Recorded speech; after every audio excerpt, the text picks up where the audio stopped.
प्रेग्नन्सीमध्ये बाळ सुरक्षित आहे का, हेल्दी आहे का, हे बघण्यासाठीची एक टेस्ट असते. त्याला म्हणतात एनएसटी. एनएसटी म्हणजे नॉन स्ट्रेस टेस्ट.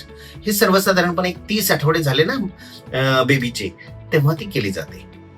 आणि एनएसटी ही सर्वसाधारणपणे चांगली एनएसटी म्हणजे त्याला रिएक्टिव्ह एनएसटी म्हटलं जातं. रिएक्टिव्ह म्हणजे काय?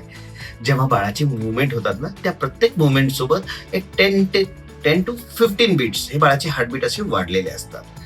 म्हणजे त्याला हेल्दी बेबी असं साईन असतं. ते हेल्दी आणि नॉर्मल बेबी आहे. दुसरा भाग काय असतो? Non reactive NST. Non reactive NST म्हणजे काय? हा जो ऍक्सिलरेशन असतो ना 10 to 15 बीट्सचा हार्टबीटचा, तो मिळत नाही आणि तो जो ग्राफ आहे जवळपास एक स्ट्रेट लाईन दिसायला लागतो. आणि नॉन रिएक्टिव्ह एनएसटी म्हणजे बाळाला काहीतरी अडचण आहे. ते बघण्यासाठी आपल्याला एक अल्ट्रासाऊंड डॉपलर करण्याची गरज असते. डॉपलर मध्ये काय कळतं? बाळाचा रक्तपुरवठा कसा आहे, बाळाचं ऑक्सिजनेशन कसं आहे आणि बाळाचे बाकीचे पण पॅरामीटर्स बघितले जातात. ॲब्डॉमिनल सर्कम्फरन्स, हेड सर्कम्फरन्स आणि बाकीची ओव्हरऑल ग्रोथ, बाळाच्या बाजूचं पाणी, ह्या सर्व गोष्टी बघितल्या जातात. कुठं ना कुठेतरी काहीतरी अडचण असेल म्हणून असं नॉन रिएक्टिव्ह एनएसटी वगैरे दिसतं. बऱ्याच केसेसमध्ये काय असतं की जेव्हा नॉन रिएक्टिव्ह एनएसटी परत परत जर यायला लागली तर एमर्जन्सी डिलिव्हरीचं सुद्धा डिसिजन घेण्याची गरज असते.